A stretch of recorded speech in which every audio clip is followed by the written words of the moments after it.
Bueno, nosotros somos el equipo 4 y vamos a explicar la unidad 4. Y el tema de esta unidad es el movimiento revolucionario que abarcó de 1910 a 1921. El primer tema de esta unidad es la Revolución Maderista y los tratados de Ciudad Juárez. Francisco I. Madero era un rico hacendado procedente de Coahuila. Él había estudiado en países como Francia y Estados Unidos y ahí obtuvo gran conocimiento sobre cómo regir un país. Él tenía ideas muy buenas sobre la democracia y la participación ciudadana. Él encabezó el movimiento antirreeleccionista. Después él fundó el Partido Nacional Antirreeleccionista, del cual él fue candidato a la presidencia, pero Díaz se logró reelegir. Posteriormente, Francisco I. Madero huyó a San Antonio, Texas, y ahí redactó el Plan de San Luis, en el cual reclamaba la democracia electoral y hacía un llamado al pueblo a iniciar una revolución el 20 de noviembre de 1910.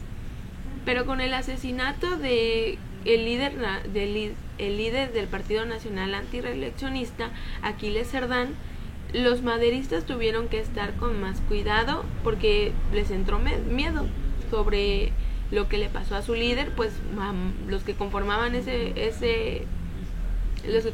el partido corrían peligro de muerte. Bueno, la Revolución Mexicana estalló en Chihuahua y posteriormente en otras regiones, como lo fueron Sonora, Durango, Sinaloa, Coahuila, Zacatecas y más tarde Guerrero y Morelos. Díaz trató de calmar la situación o de contener la situación con promesas y con violencia, pero todos sus intentos fueron fallidos y por lo tanto pues no logró nada. Bueno, la composición social de los que integraban este movimiento revolucionario, tanto rebeldes como líderes, era muy diversa. Por ejemplo, el líder del Partido Nacional Antirreeleccionista, Abraham González, él era miembro de una de las familias más reconocidas y más respetadas en Chihuahua. Otro de los que conformaban este partido era Pascual Orozco, el cual tenía una gran cantidad de mulas. Y otro de los que conformaban, y él tenía una posición social muy baja, era Doroteo Arango, más conocido como Francisco Villa. Él fue peón, comerciante, fue minero y bandido. Y otro de los que conformaban este movimiento era Emiliano Zapata. Él era presidente del consejo de su pueblo y se encargaba de defender las tierras de su comunidad. Bueno, este movimiento revolucionario tuvo un gran apoyo de Estados Unidos. Si ellos no hubieran tenido el apoyo del gobierno estadounidense, no hubieran podido salir victoriosos. Bueno, la rebelión tuvo un amplio apoyo, como ya dije, gracias a las gestiones de Hopkins. Él era un experto organizador de insurrecciones. Él fue contratado por Gustavo A. Madero, que era hermano de Francisco I. Madero. Hopkins logró ganar mucha simpatía en Washington hacia el movimiento revolucionario.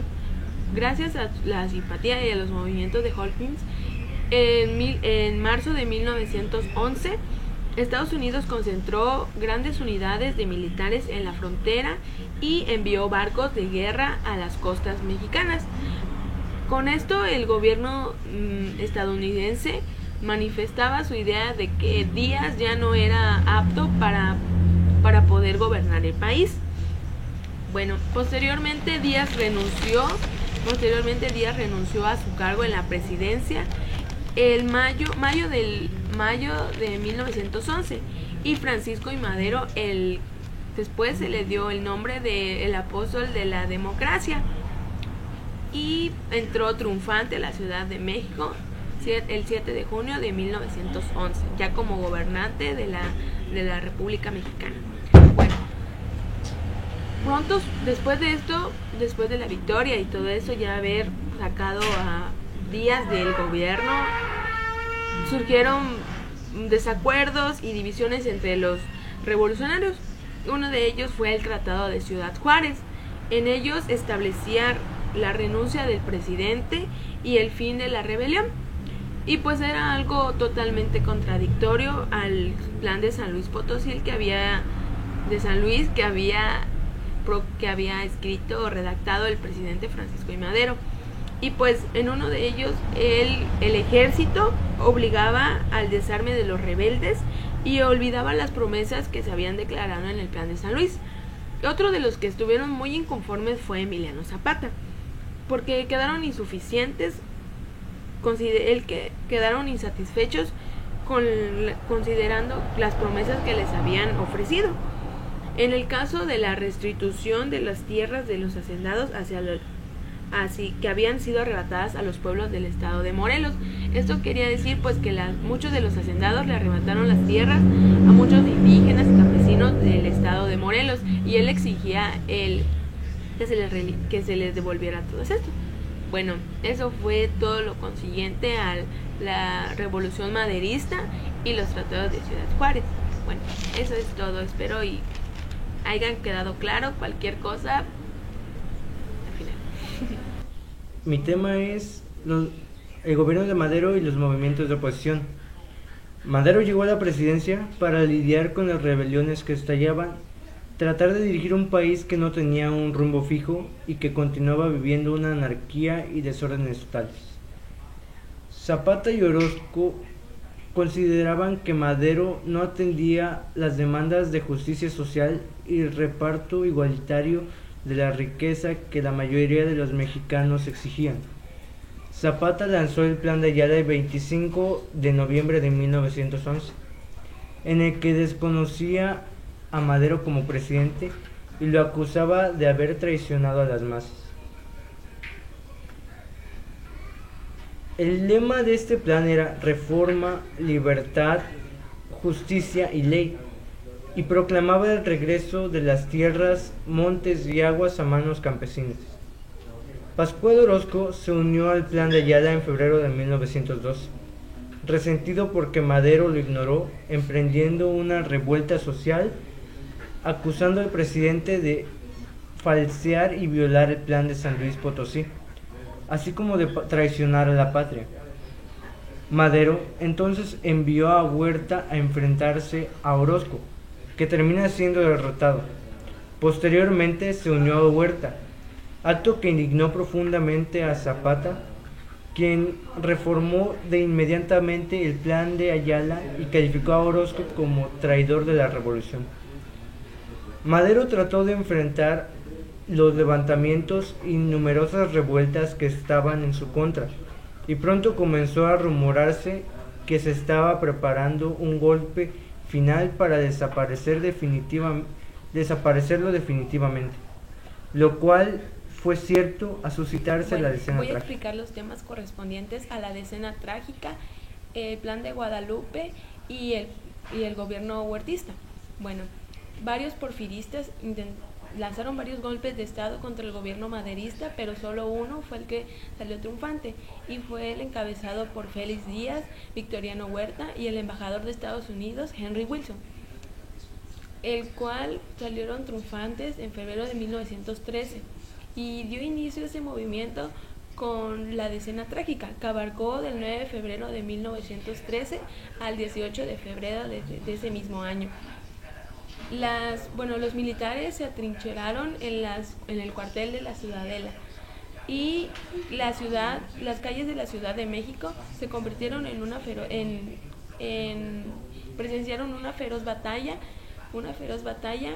que afectó a los capitalinos, los cuales tuvieron miedo y hambre. Bueno, la decena trágica concluyó el 18 de febrero de 1913 con la aprehensión del presidente Francisco I. Madero y del vicepresidente José María Pinto Suárez. Y después fueron obligados por Huerta y Wilson a renunciar a sus cargos. Y después, el 22 de febrero, fueron cobardemente asesinados por estos. Bueno,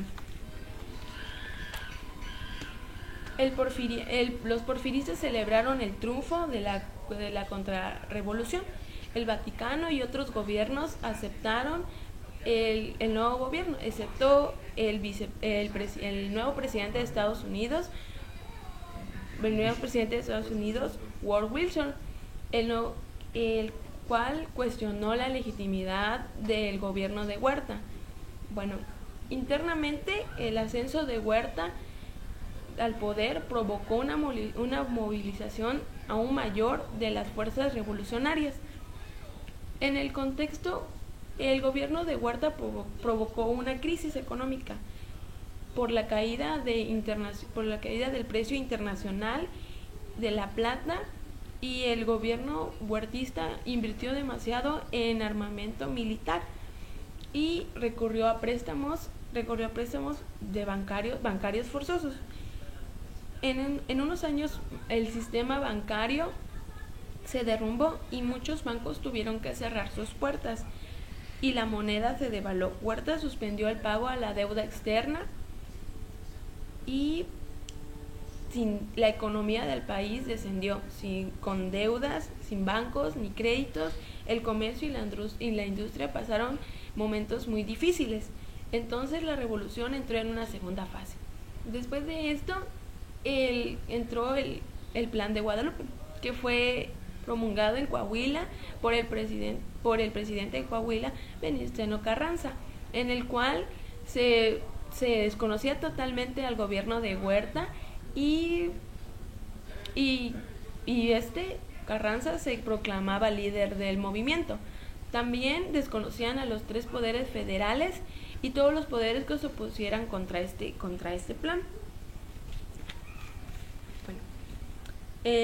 Los villistas en este movimiento de la segunda etapa de la revolución, los villistas fueron los que más resaltaron, porque porque contribuyeron como ninguno a la destrucción militares del viejo régimen. Bueno, en el plano internacional, el presidente de Estados Unidos repudiaba totalmente al gobierno de Huerta porque sabía que lo había logrado tener de una manera muy sucia y pues que no era un buen presidente para la nación mexicana. Bueno, en el plano internacional las circunstancias totalmente no favorecieron a Huerta, ya que el presidente estadounidense Woodrow Wilson exigió su renuncia tras la discusión del Congreso que abarcó con la escasa y aparente legalidad de México. Finalmente, Huerta firmó la paz y los revolucionarios, excepto los villistas y los zapatistas, entraron a la Ciudad de México. Y bueno, eso es todo con respecto a esos 3 temas: la decena trágica, el Plan de Guadalupe y el gobierno de Huerta. En conclusión, podría decirse, el gobierno de Victoriano Huerta fue una dictadura, más allá de un gobierno legible, era una dictadura total, lo cual llevó a muchas deudas a nuestro país y provocó grandes decaimientos de la moneda. Entonces, y aparte lo obtuvo de una manera muy sucia, y pues con el asesinato de Madero, pues totalmente fue fue un fraude prácticamente. Bueno, eso es todo. El constitucionalismo y el movimiento zapatista. El 14 de agosto de 1914, el ejército federal se rindió ante el ejército constitucionalista en Teoloyucan, Estado de México, cesando así la resistencia de Huerta, quien había renunciado unos días antes.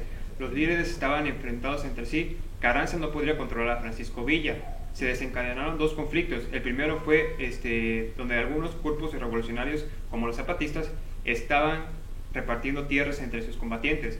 Y el segundo, había estallado un conflicto interno entre caudillas y carrancistas y villistas en Sonora. Carranza trató de resolver ambos conflictos con una junta de la Ciudad de México.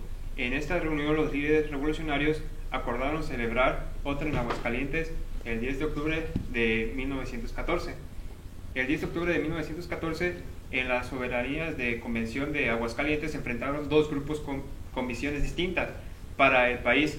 De un lado se encontraban los convencionistas que luchaban a favor de los intereses de los campesinos del sur, y los rancheros del norte estaban hasta fracción se organizó en su entorno a la División del Norte. Más tarde se le incorporó a la delegación que representaba Emiliano Zapata, estableciendo así una alianza entre dos facciones más radicales del movimiento revolucionario. La Convención de Aguascalientes. La Convención de Aguascalientes fue una reunión que tuvo lugar durante el proceso de la Revolución Mexicana, convocada del 1 de octubre de 1914 por Venustiano Carranza, primer jefe constitucionalista.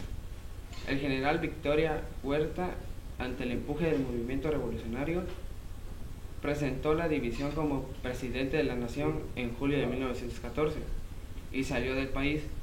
Desde los inicios de la convención, la asamblea estuvo dominada por los elementos villistas, que impusieron sus puntos de vista sobre los demás delegados.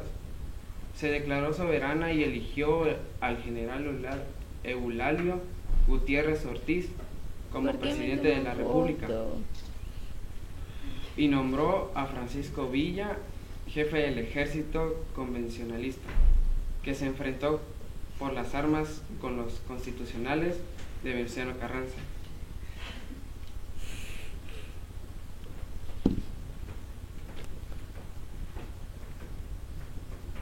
Pancho Villa y Emiliano Zapata, ahora reconciliados, entraban en la Ciudad de México el 6 de diciembre con un ejército de 60,000 hombres, mientras que Carranza y sus seguidores se trasladaban a Veracruz.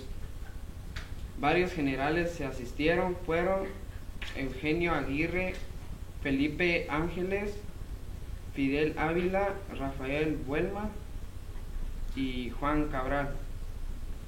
Estos soldados o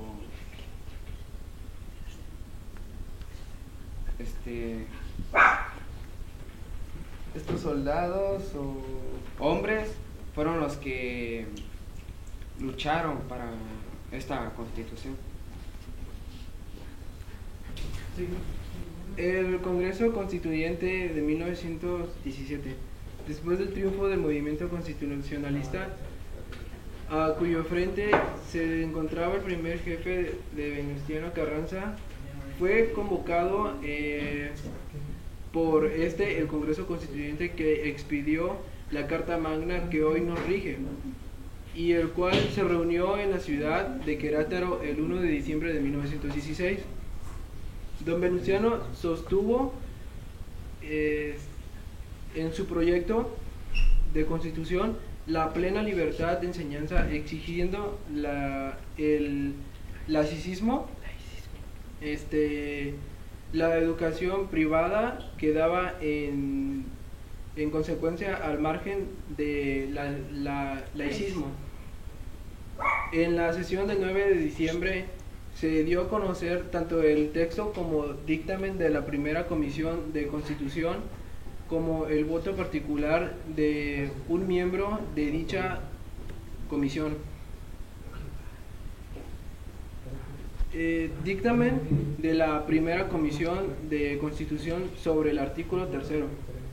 El artículo 3 del proyecto de Constitución proclama la libertad de enseñanza, la enseñanza religiosa.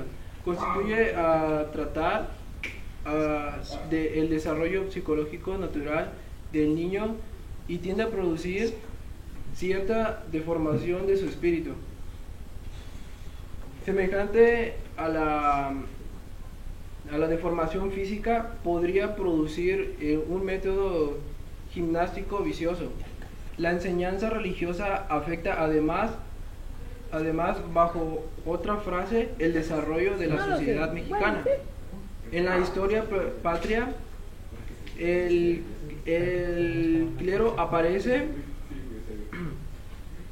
como el enemigo más cruel y tenaz de nuestras libertades.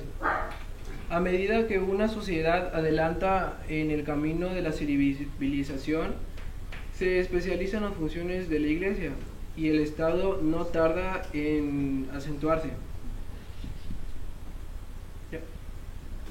Mi tema es el gobierno de Carranza y su política exterior. Una de las consecuencias fue el movimiento obrero.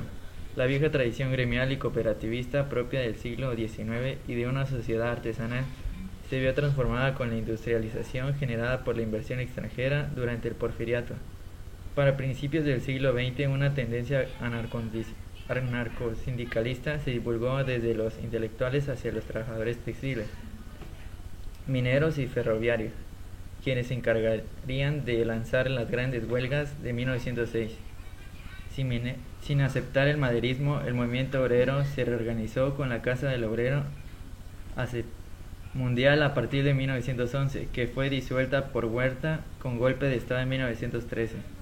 Al tomar los carrancistas la Ciudad de México en agosto de 1915, establecieron una alianza con el movimiento obrero y se formaron batallones rojos para combatir a los villistas.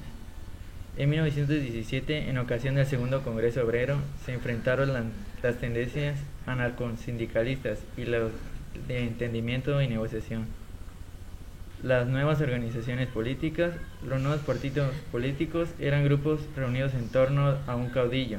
En el interior del país se integraron numerosas organizaciones políticas regionales, como el Partido Socialista del Sureste, el Partido Agrario de Campeche, el Partido Socialista Fronterizo, el Partido Laborista del Estado de México y el Partido Socialista del Estado de Veracruz y el Partido del Trabajo de Puebla.